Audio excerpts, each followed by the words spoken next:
Are you an Elder Scrolls lore buff? Are you sure about that? Let's put that to the test, shall we? What's up guys, Acerthorn here, and welcome to a new segment on my channel. There's gonna be 10 questions in this pop quiz. They are all multiple choice. After I give the final choice, you'll have 10 seconds to come up with an answer. I want everybody to put their scores in the comments, and also post whether you think this would be a good idea to make into a recurring series on this channel. Are you ready? Okay, let's get underway. Let's start with an easy one. The Elder Scrolls franchise was not originally intended to be the RPG behemoth it is today.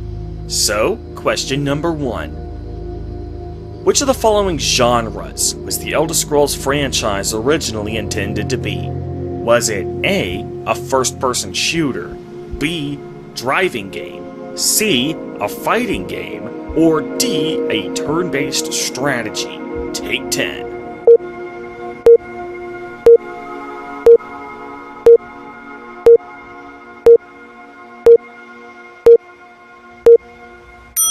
Time's up, and the correct answer is C. Honestly, if you missed that one, I highly recommend you turn back now because this quiz is only going to get tougher from this point onward. Next, let's see how well you know your Planes of Oblivion. We all know the various Planes of Oblivion shape themselves according to their Daedric Prince's wishes. Whether this is a conscious design choice by their respective Daedric Prince, or if the Planes of Oblivion subconsciously gravitate to whatever form suits their master without the Daedric Prince having any conscious control over it, is unknown. So here is question number 2.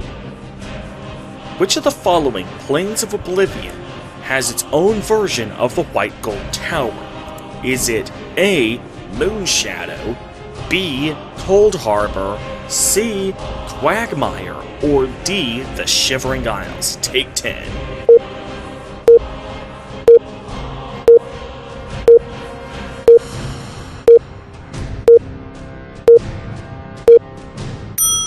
Time's up, and the correct answer is B. According to the Conjuration skill book, The Doors of Oblivion, Cold Harbor has its own version of the Imperial Palace, aka the White Gold Tower, splattered in blood and excrement, sitting atop a ground that is sludge but still barely traversable. Seeing as we've just brought the Imperial Palace into this quiz, it seems only fitting that we start diving into the royal history of Tamriel. As we all know, because 4 games out of the main series took place in the Third Era, Tiber Septim conquered all of Tamriel at the conclusion of the Second Era. However, that's not entirely true. He conquered most of Tamriel, but not all of it. So, question 3. Which of the following lands were never fully conquered by Tiber Septim? Was it A, Blackmarsh, B, Stros M'Kai, C, Arenthia, or D, Elsweyr? Take 10.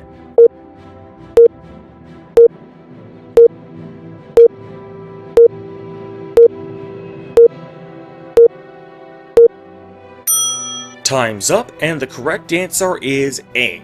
The center of Blackmarsh was completely uninhabitable to anyone except those life forms that were specifically evolved to survive in that climate.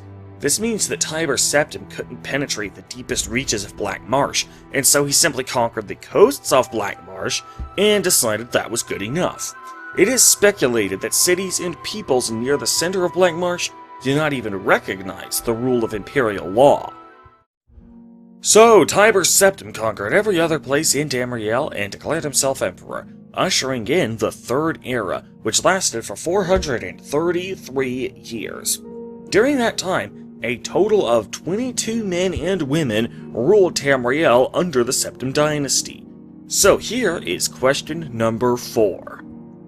Which of the following were not emperors under the Septim Dynasty?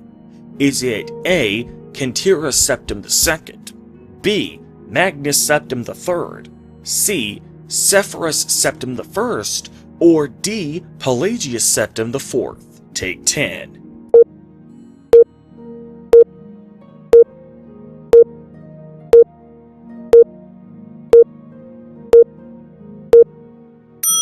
Time's up, and the correct answer is B.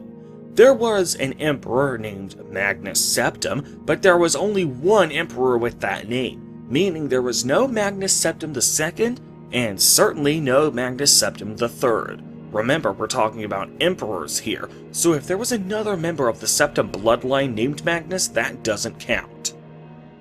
Of course, the seat of the empire has always been in the Imperial City, which is located in the province of Cyrodiil. The first emperor of the Second Empire of Man actually named himself after this province, so that leads us to question number 5. What was the first name of the emperor who took the surname Cyrodiil for himself after being crowned emperor? Was it A. Ryman, B. Roman, C. Raymond, or D. Riemann? Take 10.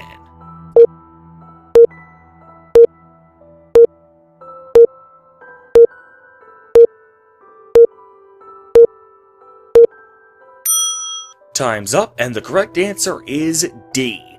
Emperor Riemann I became emperor in the year 1E 2703, ushering in the Second Empire of Man.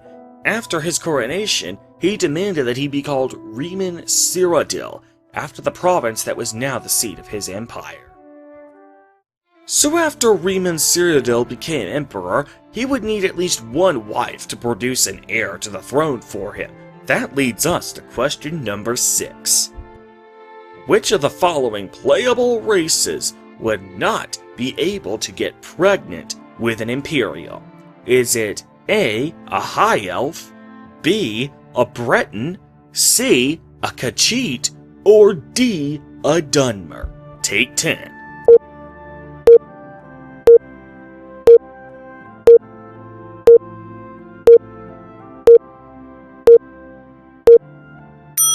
Time's up, and the correct answer is C.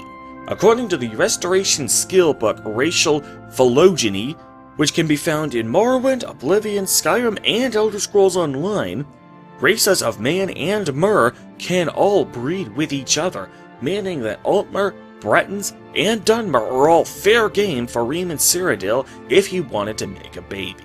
Races of Beast, however, are not biologically compatible with the races of Men or Mer, so porking a Khajiit is fine if that's Riemann's thing. Hey, I'm not judging, but it is not a viable option for procreating.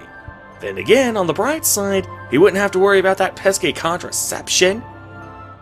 Speaking of the races, not all sentient races that roam Tamriel are playable races. In fact, Khajiit and Argonians are the only beast races that are playable in any of the games, but there are arguably just as many beast races in Tamriel as there are Men or Mer races. So that leads us to question number 7. Which of the following non-playable races are known to exist in the Elder Scrolls universe, but have not been featured in any capacity in any Elder Scrolls game? Is it A. Inga, B. Slodes, C. Ayleids, or D. Dwemer? Take 10.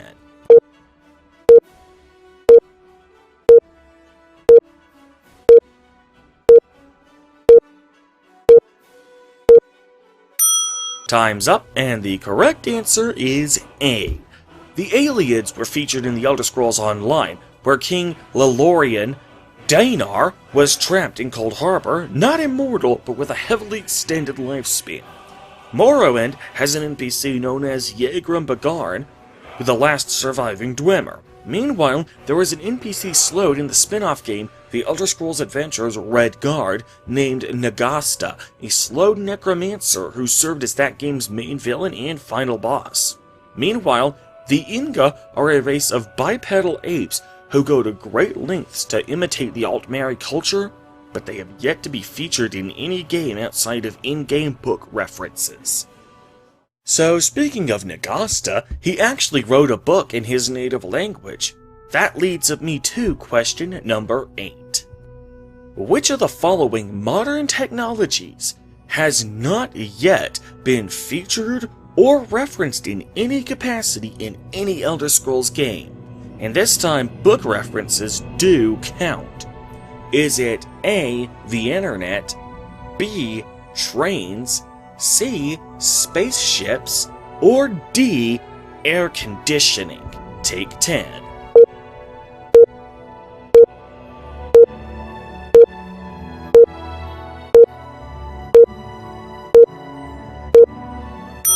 Time's up, and the correct answer is D.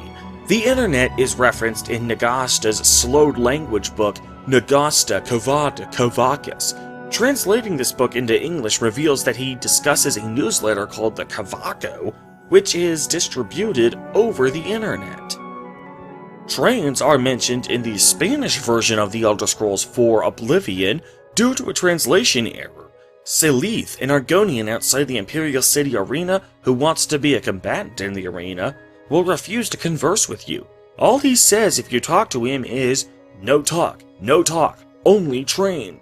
However, in the Spanish version of the game, he instead says, no hablar, solo tren. Tren, however, is a Spanish noun that means locomotive. The Spanish game should have said, solo entrenar, as this would have been a verb meaning to train or to exercise.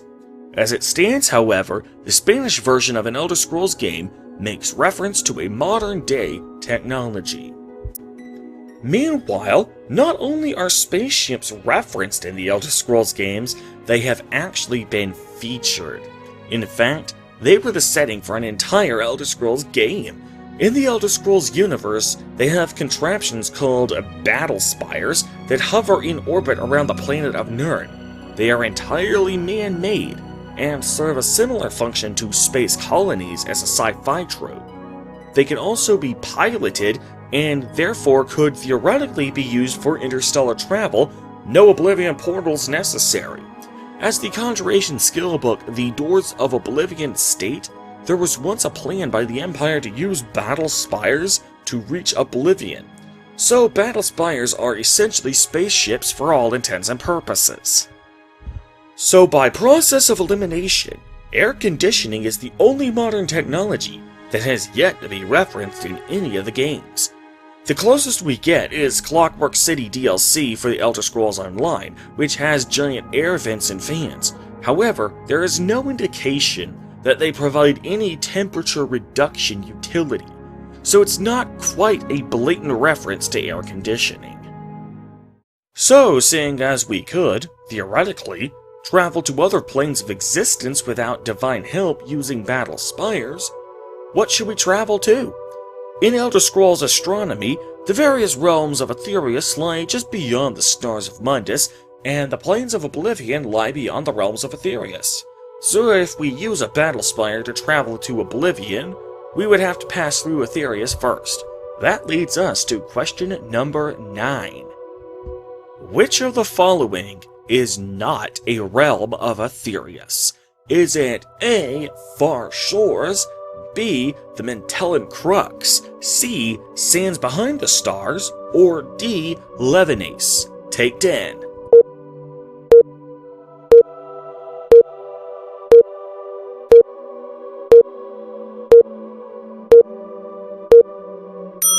Time's up, and the correct answer is D.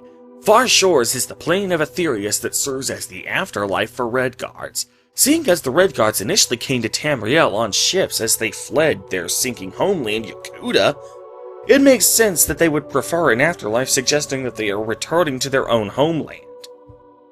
The Sands Behind the Stars is the afterlife for the Khajiits. It is described as a paradise promised to the Khajiits by the riddle Thar.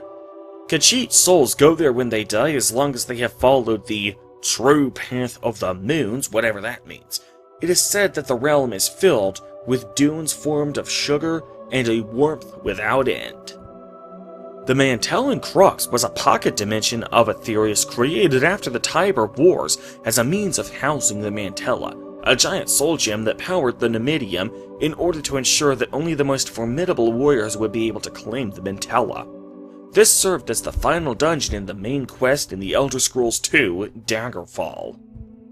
Meanwhile, Levenace is a plane of Oblivion, not a realm of Aetherius. It is said to be the home of the Storm Atronox, but is otherwise a relatively uninteresting plane of Oblivion, uniform in appearance throughout. Imagine if you were making a mod and you just make a boring, bland room to store your NPCs in until they were ready to appear in your quest. This room had no defining characteristics to it whatsoever because the player isn't supposed to be able to access it. That's basically how Lebanese would look if a mortal were somehow able to travel to it. So I've hopefully taught you all a lot today about Mundus, Aetherius, and Oblivion. But what about the Elder Scrolls universe as a whole? Would you believe me if I said that it actually has its own, well, in-universe name? So that leads us to our final question for today, question number 10. What is the in-universe name for all of existence in the Elder Scrolls franchise, including Mundus, Aetherius, the Void, and the Plains of Oblivion? Is it A. Padme, B. Arbus, C. Detritus, or D. Anu? Take 10.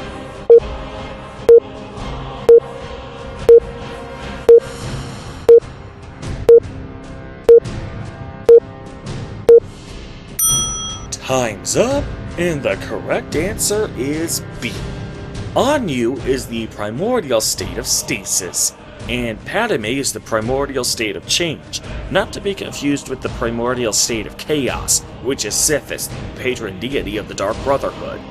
Meanwhile, Detritus is a plane of Oblivion that is ruled by the Daedric Prince Hollowjack, one of the few Daedric princes who has yet to be featured in any game. So, by process of elimination, the only answer remaining is Arbus. The Arbus is the name given to the chaos, or totality, from which the cosmos was formed by Anu and Padme.